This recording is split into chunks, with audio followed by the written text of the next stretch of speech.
Hello, hope you all had a fantastic weekend. Thanks for starting your week with us here on First Take alongside Skip Bayless and Stephen A. Smith. I'm Molly Karam. Good morning, Glad to see you guys. here in Bristol, Connecticut. I'll be here all week. Thank you.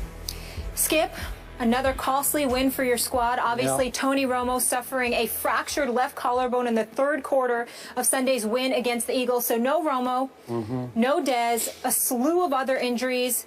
They are 2-0, but Skip, are your Cowboys done? Despite what my friend Stephen A. Smith was tweeting last night, no, they are not done. Not unless you tell me that both Romo and Dez are done for the entire year. Or you tell me that Dez and Romo return a little prematurely and they re-break the bones that are now broken. But Stephen A. Smith, if the best case happens, if Romo and Dez both return and remain 100%, you better believe this football team can get to the Super Bowl, because if they return healthy, the NFC is going to have hell to pay. So let's talk about what happens in the interim. I still have the best offensive line in all of pro football. And by the way, most people don't get this, but Ronald Leary, my starting left guard, could not play yesterday. So he should be back with a pulled groin by next week. Yeah. And my defense remains underrated because it keeps battling its tail off for Rod Marinelli. And what it pulled off yesterday against the Eagles in your town in Philadelphia was nothing short of quietly spectacular. So let's just talk about this. All my Cowboys need to do is win the NFC East, because if you win the East, and by the way, they already have 2 huge division wins. The NFC East title gives you a ticket into the playoffs, even if you have to play on the road. What have my Cowboys now done, Mr. Smith? They have won 10 straight regular season road games. Franchise record. That's unbelievable to me. 10 straight on the road. And they have beaten Chip Kelly all 3 times in Philadelphia that Chip has coached in Philadelphia. Really? That's unbelievable. This team, as I keep trying to remind you, loves to play and to win on the road. So would I bet against them in road playoff games? Should they have won at Green Bay last year? Because we know that was a you-know-what. That was a you-know-what. So let's get back to, even if Dez and Romo are gone for 7 or 8 games, can my Dallas Cowboys win the East? Absolutely, because maybe you can correct me on this, but I don't see their 3 division rivals, any of those 3, running away with the NFC East.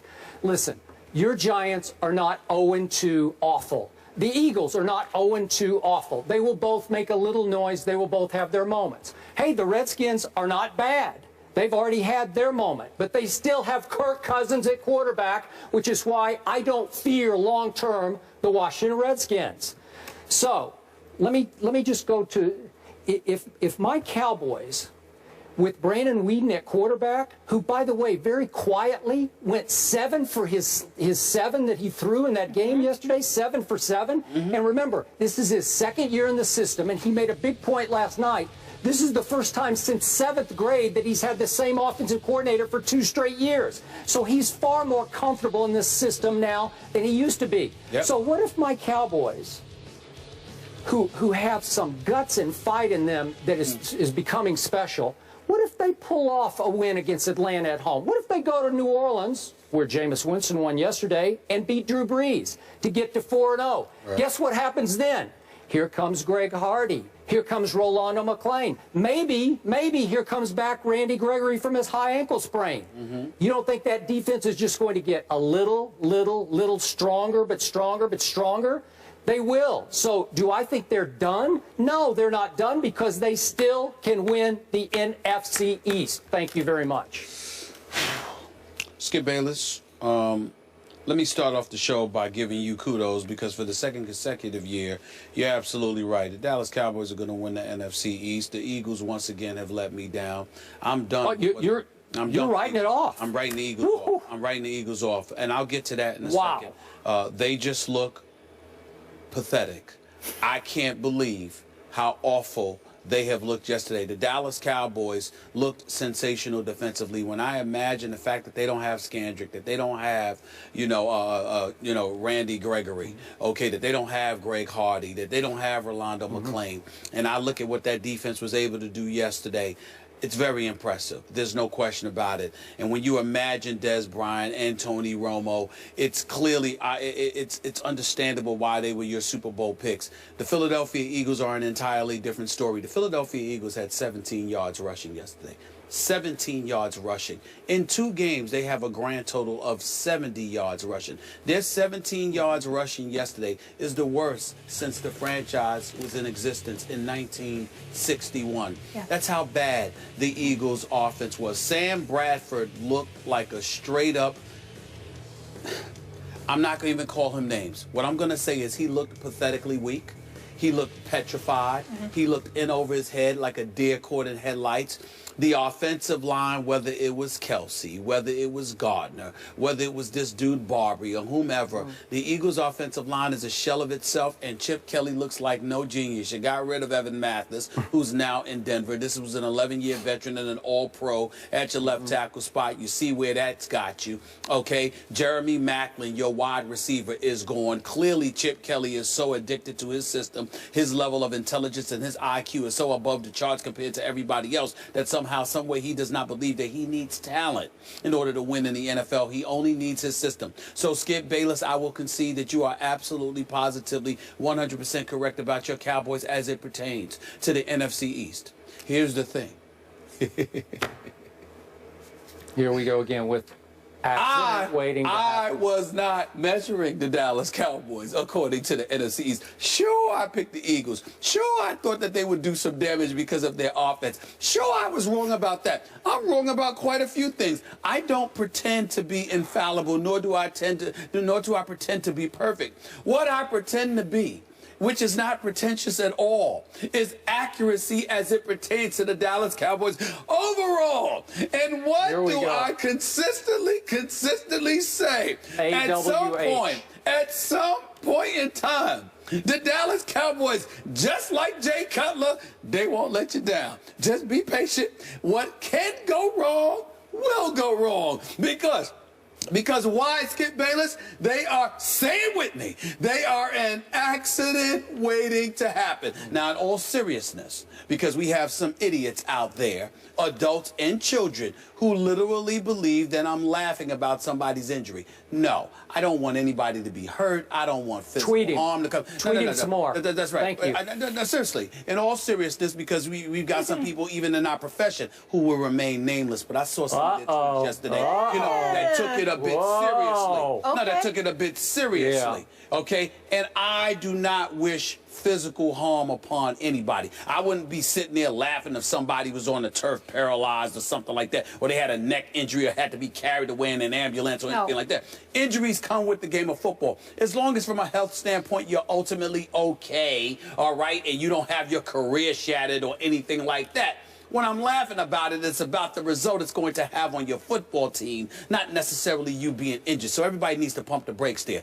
Having said all of that, I couldn't help but giggle when I saw Tony Romo go down, because I said to myself, I hope he's okay. But I looked at Jerry Jones, who looked like he was on the verge of being taken to the hospital himself because of how depressed he looked, okay? You looked at the Dallas Cowboys season just flashing before their very eyes. I imagined and reminisced about my man Skip Bayless saying that I'm not just picking the Dallas Cowboys to win the NFC East. I'm picking the Dallas Cowboys to win the NFC. I'm picking the Dallas Cowboys to represent the NFC in the Super Bowl. And I couldn't help but laugh, because yet again, what did I tell you? The Dallas Cowboys, I believe, like you, they have the best receiver in football, because I'm not ready to put Des Bryant over Charles Johnson, because Megatron just doesn't seem to be Megatron. I think he's taken a bit too many hits in his career. Calvin Johnson. I'm looking at Calvin Johnson, Megatron. Calvin Johnson. I'm looking at Tony Romo. We know he's a big-time quarterback. We know what stats he can put up. But when the moment arrives, what's going to happen? I'm looking at their running game, which is virtually non-existent as far as I'm concerned. That defense, led by Rod Marinelli, looks like it could potentially be big time. There's no question about it. But the absence of Tony Romo in combo with Des Bryant for at least 8 weeks, I think it's safe to say this is what's going to happen. The NFC East is a wash because all the Dallas Cowboys have to do is play 500 football the rest of the way, and they got the division. Because I think 9 wins are going to deliver you the NFC East. But is it going to deliver you home field advantage? No, I don't need it. I don't need it. Against the Green Bay Packers? Against the Arizona Cardinals? They can definitely win at Arizona. Seattle Seahawks? They can absolutely win at Seattle. I'm not saying. Dallas has the talent to win anywhere. They also have the mindset. And not only that, and they win better. They play better on the road to me than they do at home. No doubt. I'm simply saying to you that all of the stuff that transpired yesterday, all of the stuff that happened over the Dallas Cowboys over the last 2 weeks lent itself towards my position, which is this. At some point in time, something will go wrong with this team. I don't know what it is. I don't know what it is. It could be a traffic jam going to Texas Stadium, for crying out loud. It could be food poisoning for one particular game. It could be somebody. I don't know. All I know is that it never ever fails. And that is what made me giggle, because this is nothing more. Don't think for 1 second that this is the last thing that's going to happen to the Cowboys. You can book it. Something's going to happen with Dez. A lot of good stuff is about to happen. Something's going to happen with Dez Bryant's injury. Something's going to happen with Tony Romo's injury. It's going to get prolonged somehow, some way. Something's going to get in the way, because this is what it is, Skip. They are not meant to win. Their time has come. Their time is gone, and regardless of what happened yesterday, regardless of their victory, more harm than good was brought to the Dallas Cowboys, even in victory. And that is what it just... Without their big 3 from last year, they still got it done. The Eagles might be more laughable right now. So what? The Eagles are a joke. The Eagles are a joke. The difference between the Eagles and the Cowboys is that the Eagles are nothing to laugh about. And we're going to get into that because the Cowboys are talented. The Eagles, they look soft. They look ill-prepared. Okay, save that for a second. Save that. That's all it is. I've been trying to get this through your head. My Cowboys are now an accident waiting to unhappen. Oh, really? Because watch what's about to happen. If Romo and Dez do get back in, let's say, 8 weeks, best case scenario, we'll save that tape and we'll play it again and again and again. The accident waiting to happen. Please do. You know why? Please do. There's something going on with this football team. There's something special. The guts, the fight. If they were 0-2, if they had blown the game to Eli and then gone to Philly, and after Romo went down, Brandon Weeden stinks it up, and they blow the little lead that they have, and they lose to the Eagles to fall to 0-2, I'd be right there with you. That did not happen yesterday. Do you realize, against the vaunted genius that is Chip Kelly, that Chip's offense in Philadelphia against my Cowboy defense, against Rod Marinelli in 3 tries has averaged 13.3 points. Against the rest of the opponents at home in the Chip Kelly regime, they're averaging 30 points a game. 30 a game versus 13.3. Something is going on here with this coordinator and this defense that can get them through the night. The offensive line didn't go away. Just watch what's going to happen now, because if they can just keep their heads above water, and I just made the case, I give them a shot against Atlanta and at New Orleans. I don't give them a shot in the 5th game against New England, but then they get a bye week. And if they start to get healthy and eligible, your prediction about accident waiting to happen is going to go right down the toilet. Skip Bayless, I know that you love to be right. You're just addicted to the world confirming that you're right. But let's be clear about especially against you. He was pretty right yesterday with the picks, though. We'll give you props on that. So what? A dead clock. So what? Oh, what? This dead clock is right every Monday. That's not true. That's not true. There's a few games you've gotten wrong last week. Let's call a spade yeah, now. but who's ahead? I think I'm ahead of you like 7-1. No, it's not 7-1. It's 7-1. significantly much closer than that. But that's neither here nor there, Skip Bayless, because for me, as long as I'm right about the Cowboys, it does not bother me. And this is the beauty of it all. Because let me tell you something right now. Let me remind the world of my promise. Not a bet, but a promise that I would have to wear Dallas Cowboys paraphernalia the entire week of Super Bowl week in the event that the Dallas Cowboys get to the Super Bowl. We all know I don't want that nightmare. And I am telling you right now, it will not happen. And that's what you have to pay attention to right here. Skip Bayless, you sit there and you hit your wagon a team. You're addicted. You hold on to them. And then you are absolutely, positively miserable for months when it doesn't happen. So at the end of the day, where does my joy come from? My joy comes from the reality that from December on, Skip Bayless is going to have a very, very miserable offseason because your Dallas Cowboys are going to let you down. Tony Romo will come back. Des Bryant will come back. And I promise you, something else will happen because it's already been ruined. They ain't getting home field. It's already, and even though they perform well on the road, they're not getting home field. You can cancel that. There's no way on earth that the Dallas Cowboys getting home field advantage come playoff time with them being gone for 8 to 10 weeks. Tony Romo and Des Bryant. It's just not going to happen. Brandon Whedon is going to lead you to victory. Come on now. It's just not going to happen. I mean, he's going to win a couple of games now. They ain't going to completely wet the bed.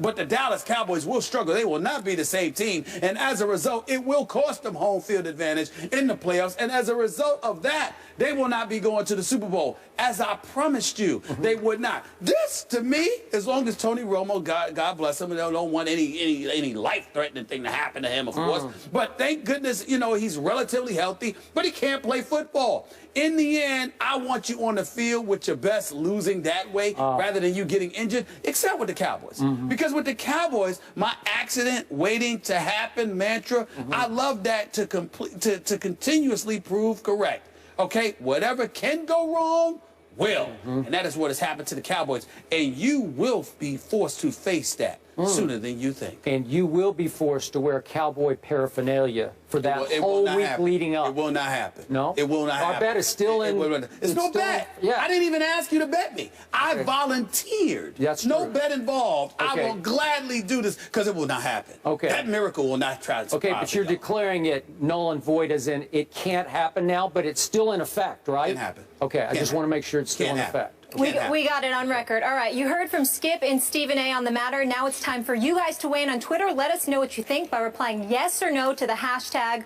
LosingRomo.